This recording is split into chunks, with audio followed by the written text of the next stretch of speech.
tim ini. Tapi kita bakal lihat nanti hasil seperti apa game pertama. Mampukah dari Geekfam mematahkan nih win streak dari RRQ? Oke, kalau menurut Nevin, draftnya lebih ke arah yang mana? Wah, aku karena geek sih untuk game yang pertama. Kalau Profesor? Aku merasa kayaknya lebih kuatan Badang dan Gatot.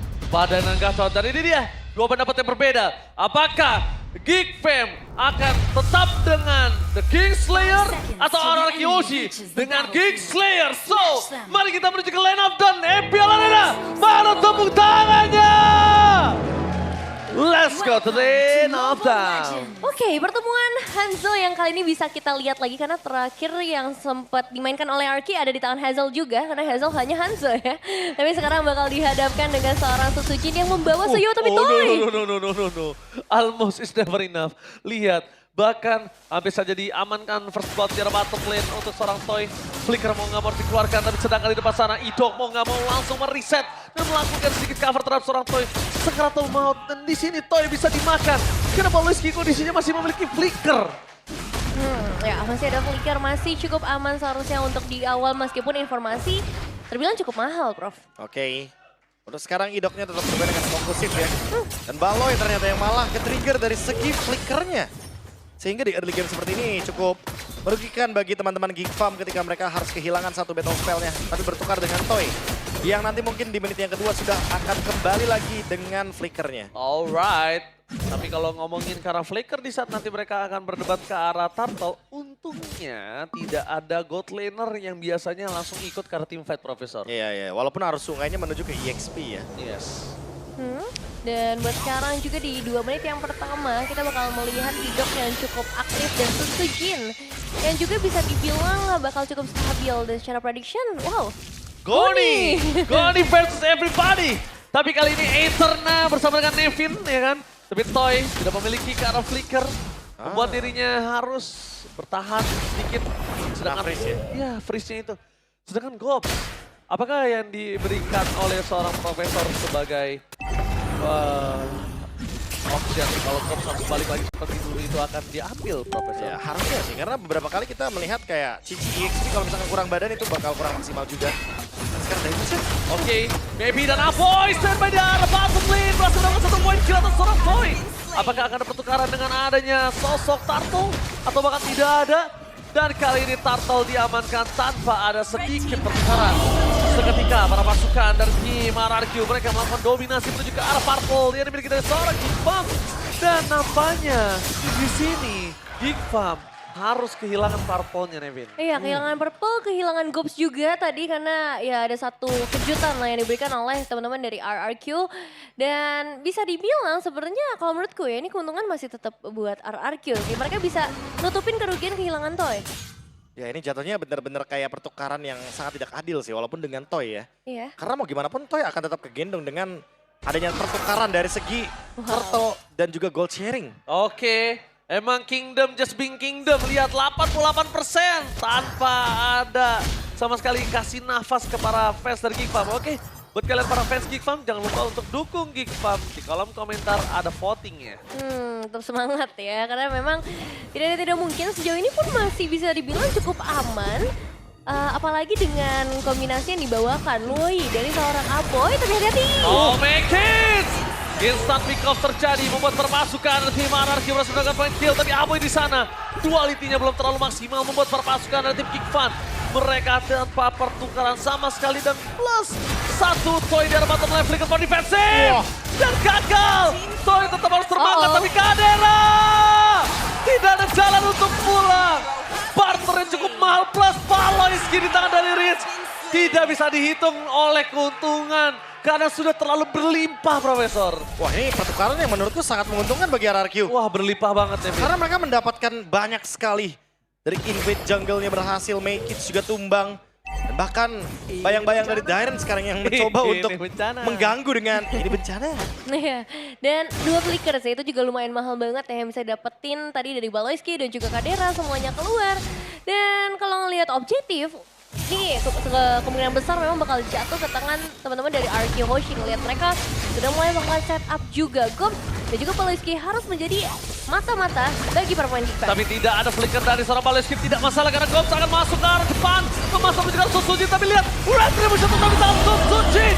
Mekins gagal melakukan takeover walaupun Susujin harus tumbang. Para pasukan dari tim RRQ mereka tidak kenal diam. Dan ini dia, Tour and Travel. Kali ini berhasil memancing satu korban saja. Hanya ada Idok yang menjadi korban bersama dengan Susujin karena Rins Tour and Travel imitasi berhasil memulangkan Dairen. Wah, tapi hilangnya dua pemain ngasih kesempatan juga ya seharusnya buat Makers dapetin satu orange buff tadi.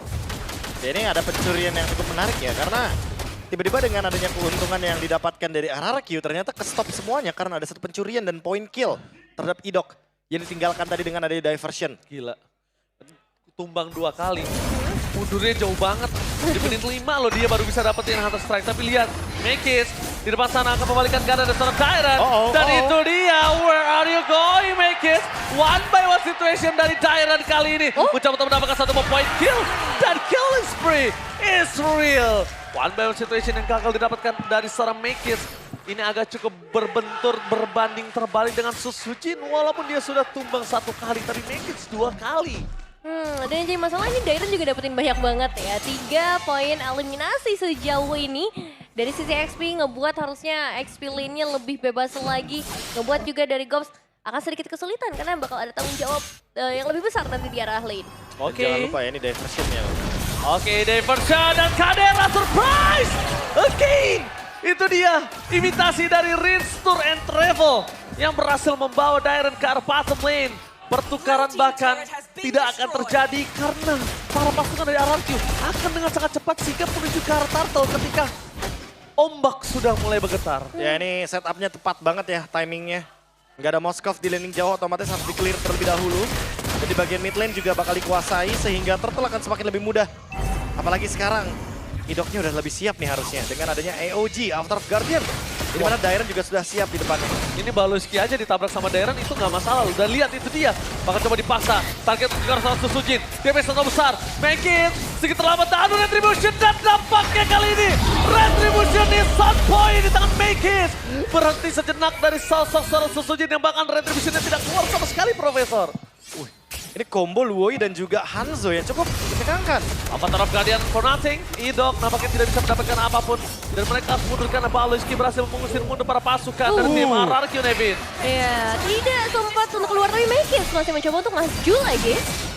Almost is never enough for Idok. Idok masih bisa selamat jawanya. Dan bahkan para pasukan dari tim RRQ.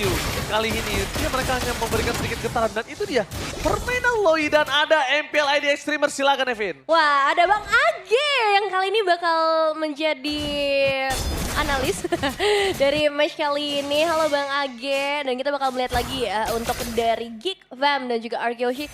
Karena sejauh ini Valentinanya lumayan banget buat bisa meng-cancel semua pergerakan dari Geek Fam. Sama-sama bisa manfaatin teleportations-nya dengan baik, tapi tetap harus hati-hati. Dan saya kehadiran dari seorang Makers, karena ya tadi ya, objektif. Ini bisa banget diambil sama Makers. Apalagi buat sekarang udah ada Oracle dan Avatar AOG. of Guardian, Apoy! Gak ada jalan untuk pulang dan bahkan Toy juga akan menjadi korban para pasukan dari tim Geek Fam. Meanwhile, bahkan sana Makers bahkan coba untuk membabi buta karena Susujin. Mencoba untuk menghindari damage yang telah diberikan. Tapi nampaknya Tyron berhasil membuat semua para pasukan dari tim RRQ mendenial dan membuat tim Geek Fam kali ini punya space di arah top lane atas Kadera. Dan tidak bisa dibiarkan begitu saja Kadera dengan Moskovnya. Tidak bisa kita pungkiri, permainan yang luar biasa, tapi terlalu sakit. Rins ya! One by one situation dan itu dia. Almost is never enough dan Baloski selalu menjadi penjaga hati dari para anak-anak Geek Fam. Ya, tapi itu nice move juga ya dari seorang Rins yang dari tadi bisa memaksimalkan semua IMU-nya dengan sangat baik. Dan sekarang kembali lagi objektif sudah mulai muncul Prof KB. Wah ini kalau ngomongin objektif word ya, apalagi abis ada pencurian barusan. Harusnya mungkin bisa diulang kembali sih, Diversion dan juga Pinnacle Ninja ya. Dengan tujuan nanti Hanzo-nya akan lebih aman untuk make it mendapatkan retribution point. Tapi gimana caranya untuk bisa menciptakan ruang dan menemukan bush yang tepat.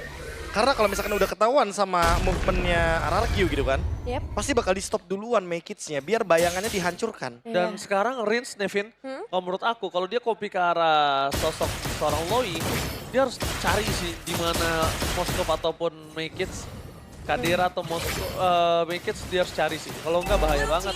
Lihat digerogotin kayak gini terus. Dapetin ke arah atas dan sekarang Suzujin. Oke, Make sedikit terlambat. Mereka harus coba untuk mundur ke belakang Dairon. Satu-satunya bakal coba dihajar seorang Make, tapi nampaknya tidak peduli. Make tetap dihajar dan Gops menangkap ke arah Idok. Mundur ke arah belakang adalah sebuah jawaban, tapi Rin! Surprise! Happy birthday! Tidak ada tombak kali ini, membuat Kadera terperangkap 1-1 dan itu dia harta, tata, dan sonata menutupkan seorang Kadera. Riz, what a play from Riz! Riz Tour and Travel benar-benar membuat Kadera kali ini gak bisa berbuat banyak, Devin. Ya itu move yang bagus banget. Bahkan Sadera dipaksa untuk ngebuka flickernya juga. Mahal banget, hilang satu pemain. Tapi tetap cara defensif dari Geek Fam, mereka bakal sedikit kesulitan dan mencoba untuk counter karena Riz. Oke, Riz bakal coba dimakan begitu saja. Insta pick up terjadi. Baloyski bahkan Idong bakal coba dimakan dari telan pelan-pelan. Dia tidak bisa dibentuk kembali karena Baloyski berhasil mendapatkan sosok point kill yang penting Riz dan juga Idok. Jadi pertukaran atas Baloyski dan Riz dan juga Idok nggak masalah, nggak majalah. Nggak masalah ya, tapi tetap ya untuk Lordnya ini hanya nge-trigger passive turret aja masih bisa dihentikan dan bakal ada sedikit pergerakan Make It. Dairon kembali lagi menjadi ujung tombak, tapi diselesaikan dengan sangat cepat. Dan itu dia sebelnya ke arah sosok dari Hanzo sekarang. Mau nggak mau bayangannya memang harus ditumbangin. Nggak bisa dicari ke belakang ya. Nggak bisa, emang harus dihancurkan secepat mungkin ya.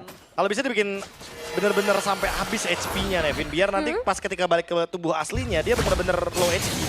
Iya, tapi masalahnya sekarang dari RRQ mereka punya area yang luas banget ya, dan mereka bakal coba untuk memberikan gangguan, tapi Maikis-nya tadi hampir juga mencoba untuk ngasih pressure ke arah Riz di bagian belakang.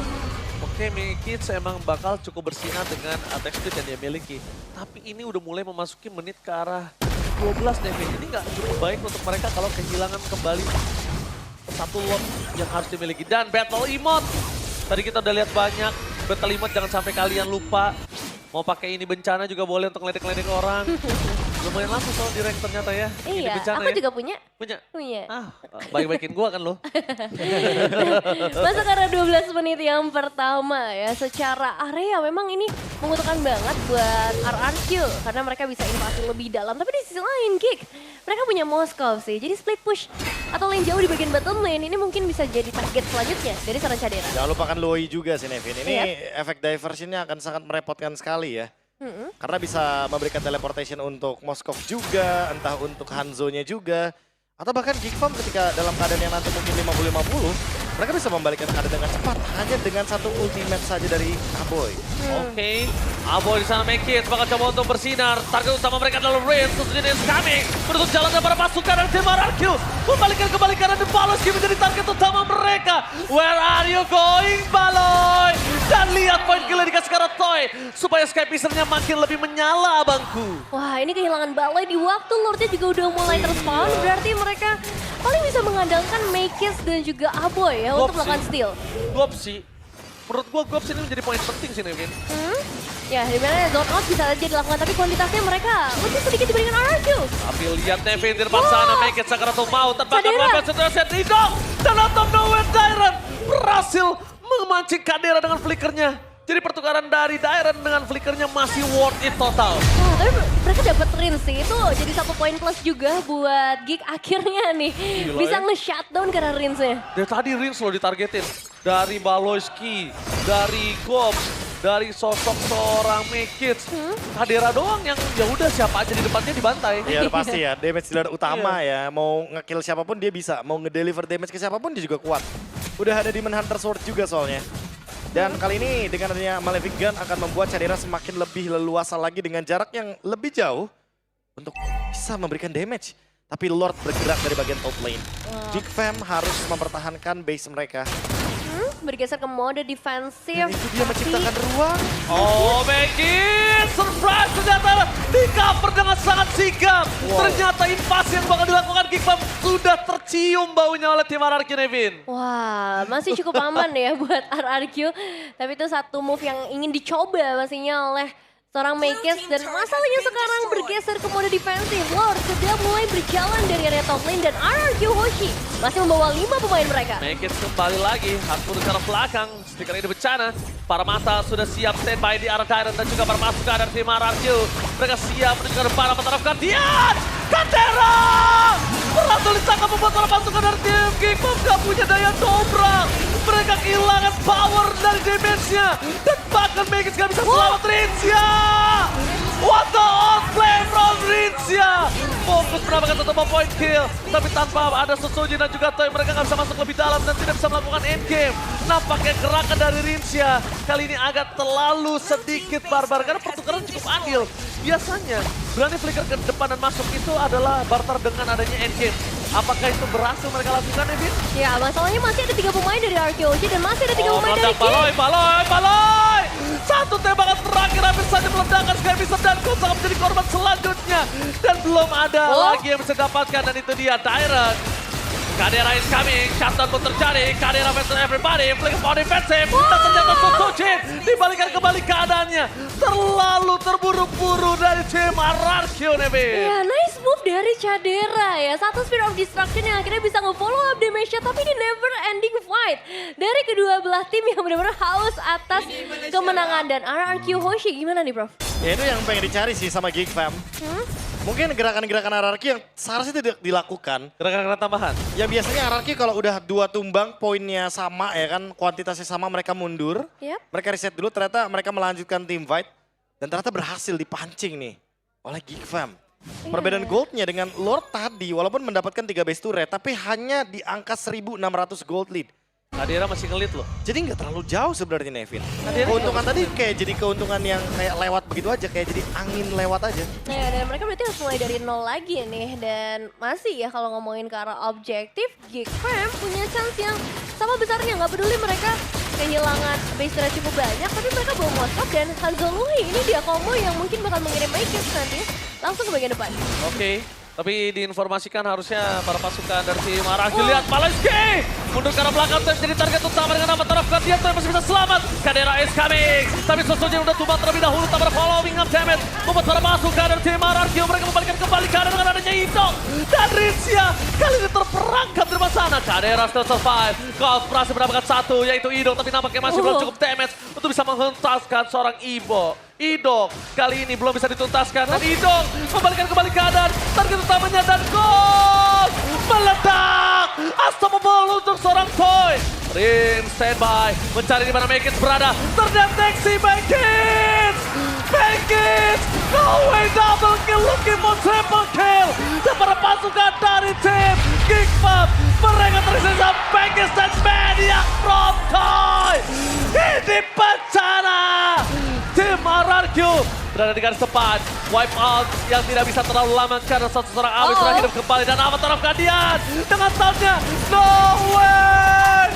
Sang Raja berhasil mendapatkan game yang pertama. The Geek Slayer menunjukkan taringnya.